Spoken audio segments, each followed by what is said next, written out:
America 50% வரி விவகாரம், ஏற்றுமதியாளர்களுக்கு சிறப்பு நிதி, கடன் செலுத்துவதில் சலுகை உள்ளிட்ட கோரிக்கைகளை வலியுறுத்தி கலெக்டர் மூலமாக பிரதமருக்கு அனைத்து பனியன் தொழிற்சங்கத்தினர் கடிதம். இந்திய பொருள்களுக்கு அமெரிக்கா 50% வரி விதித்துள்ள நிலையில் திருப்பூர் ஆயத்த ஆடைத்துறை மிக பெரும் மதிப்பை சந்தித்துள்ளது.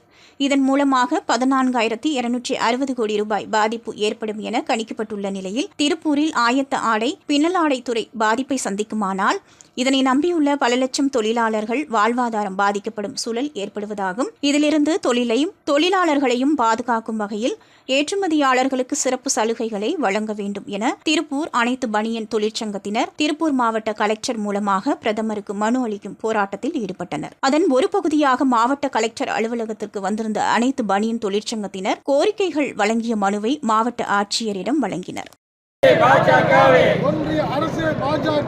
ஒன்றிய அரசு பாஜகவே அமெரிக்காவின் வரி விதிப்பால் சிக்கி தவிப்பது தெரியலையா?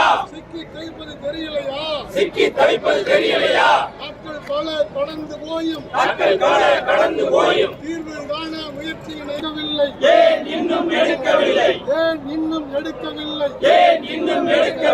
உடனடியாக நடவடிக்கை எடுத்து அனைத்து சங்கங்கள் சார்பாக மாவட்ட ஆட்சியர் வழியாக பிரதமருக்கு மனு அனுப்பும் மனு கொடுக்கும் போராட்டம் இனியும் மின்னலை நீடித்தால் அனைத்து சங்கம் சார்பாக மனு கொடுக்கும் போராட்டம் வெல்லட்டும். திருப்பூரை கிடக்குது.